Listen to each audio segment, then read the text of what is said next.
இன்னைக்கு டாபிக் வந்து மியூச்சுவல் ஃபண்ட்ஸ்ல என்ன ஒரு ரிட்டர்ன்ஸை நம்ம எக்ஸ்பெக்ட் பண்ணலாம். இன்வெஸ்டர்ஸ் என்ன எக்ஸ்பெக்ட் பண்றாங்க, ரியாலிட்டியில் அது எப்படி ஒர்க் ஆகுது, மியூச்சுவல் ஃபண்ட்ஸ் எப்படி ரிட்டர்ன்ஸ் கொடுக்குதுன்றதை நம்ம பார்க்க போறோங்க. Okay sir. ஓகே.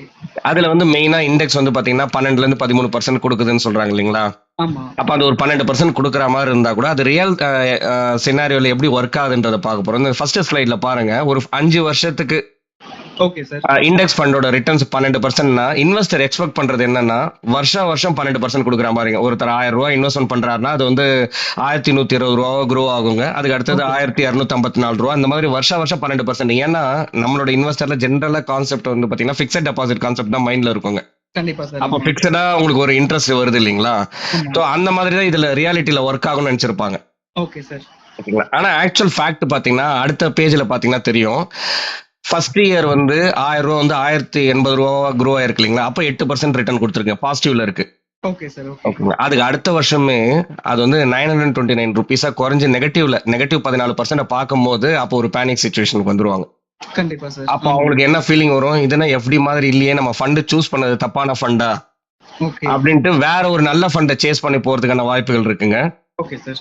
இல்லைன்னா வந்து நம்ம இப்போ ஃபிக்ஸட் டெபாசிட்டே இதுக்கு பரவாயில்ல அப்படின்ட்டு திரும்ப ஃபிக்ஸட் டெபாசிட்டை கண்டினியூ பண்ண போயிடுவாங்க.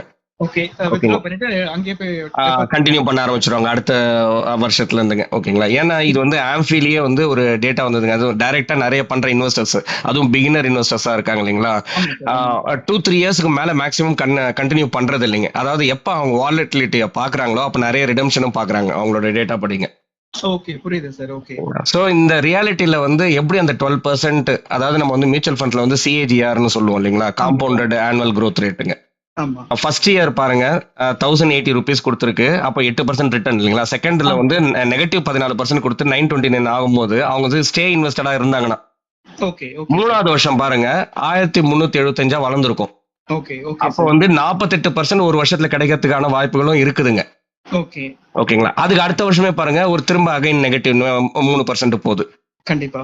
5வது வருஷத்துல 32% கொடுத்துருக்குங்க. ஓகே. ஓகேங்களா? அப்போ ஆக்சுவலா 5 வருஷத்துக்கான CAGR பாத்தீங்கன்னா 12%ங்க. இப்படிதான் ரியாலிட்டியில ஒர்க் ஆகுங்க.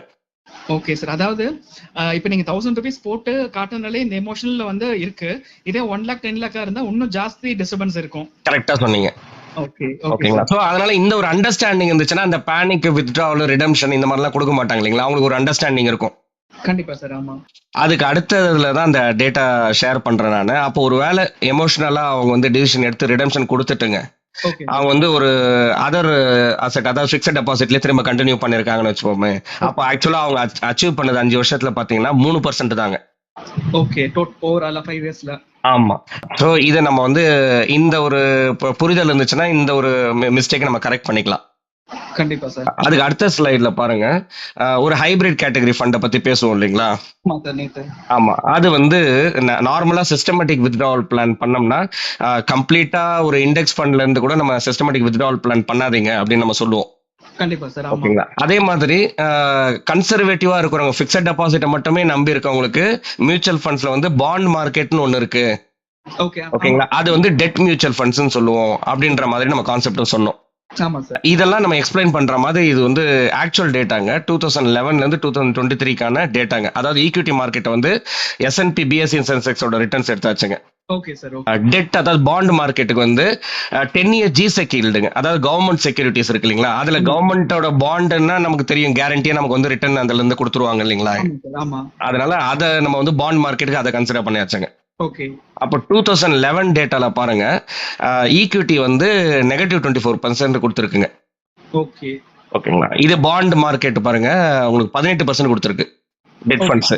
Okay sir. இப்போ நம்ம வந்து டைவர்சிஃபைடா என்ன பண்றோம்னா, நார்மலா உங்களுக்கு வந்து நேத்து 3 கேட்டகரி ஆஃப் ஹைபிரிட் ஃபண்ட் பேசணும் டாக்ஸேஷன் வைஸ்ங்க.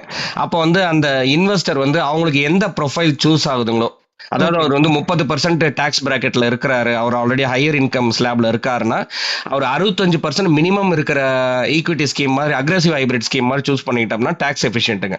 Okay sir. ஓகே. இல்ல கன்சர்வேட்டிவா இருக்கிறாருன்னா நம்ம வந்து லெஸ் தென் 35% போற மாதிரி போகலாங்க.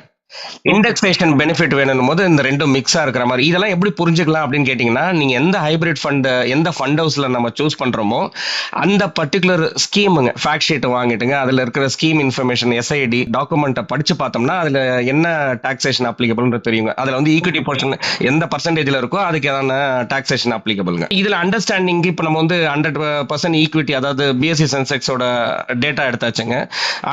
இது கவர்மெண்டோட ஜிசெக்கோட டேட்டா எடுத்தாச்சு இல்லைங்களா. இதுல வந்து ஒரு 50-50 மிக்ஸுங்க ஈக்விட்டி டெட்டுங்க ஹைபிரிட் அண்டர்ஸ்டாண்ட் பண்ணிக்கிறது அது எப்படி ரிட்டர்ன்ஸ் கொடுக்குது அதை புரிஞ்சுக்கிறதுக்காக தான் இந்த டேட்டாங்க. அப்போ 2011 ஒஸ்ட் சினாரியோல ஈக்விட்டியே -24% கொடுத்துருக்கும் போது அப்போ உங்களுக்கு வந்து இந்த பாண்டோட சப்போர்ட்னாலங்க பாண்ட் மார்க்கெட்டோட சப்போர்ட்னால வெறும் -3% தான் பாக்குறோம் நம்ம. இதுதான் அட்வான்டேஜ்ங்க ஹைபிரிட் ஃபண்டுக்கான அட்வான்டேஜ். Okay sir. அதுக்கு அடுத்த இதுல இருந்து பாருங்க நீங்க நெகட்டிவே பார்க்கல. ஆமா. இந்த மாதிரி இருக்கிற டைம்ல உங்களுக்கு வந்து நீங்க வந்து உங்களோட போர்ட்ஃபோலியோ வந்து கம்ப்ளீட்டா பாண்ட் மார்க்கெட்டா இருக்குதுன்னு வச்சுங்களேன், டெட் ஃபண்ட்ஸ்ல தான் இருக்குன்னும் போது அந்த எஸ்டபிள்யூபி அமௌண்ட் உங்களுக்கு கேபிட்டல் அப்ரிஷியேட் ஆகிறத விட இந்த ஹைபிரிட் கேட்டகரி ஃபண்ட்ல இருக்கு பாத்தீங்களா, இதுல கேபிட்டல் வந்து நல்ல ஒரு பெரிய அப்ரிஷியேஷனை பார்க்கலாம். Okay sir. ஓகேங்களா. அது எந்த அளவுக்குன்றத ரியல் டைம் டேட்டாலயே நம்ம வந்து லாஸ்ட் வீடியோல வந்து மல்டி அசெட் ஃபண்டோட கேட்டகரி எடுத்து நம்ம எக்ஸ்பிளைன் பண்ணியிருந்தோம். Okay sir. ஓகேங்களா. இன்னொரு இன்ட்ரெஸ்டிங்கான கண்டென்ட் எடுத்துட்டு திரும்ப உங்களை சீக்கிரம் ரீச் பண்றேன் சார். கண்டிப்பா சார். நன்றி சார். நன்றி.